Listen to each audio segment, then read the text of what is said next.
বাড়ির বাবা মা বড়দের আশীর্বাদ নিয়ে সামনের পথটা না তুমি দেখেছো না তোমার বাড়ির বড়রা দেখেছে, কেউ দেখেনি। সুতরাং ওই অনিশ্চিতের পথে যেতে গেলে মনে সাহস তো রাখতেই হবে বন্ধু।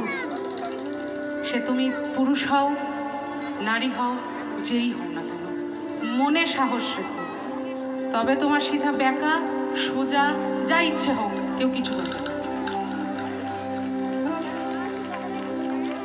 মেদিনীপুরে রায়না চিরন বাঁকুড়ার ওই ফিতা, আরে যতন করে বাঁধলি মাথা তাও যে বাঁকা সীতা। বেজপাড়িয়া রাজকুমারী গলায় চন্দ্রহার, বেজপাড়িয়া রাজকুমারী হাততালি চাই দিনে দিনে বাড়ি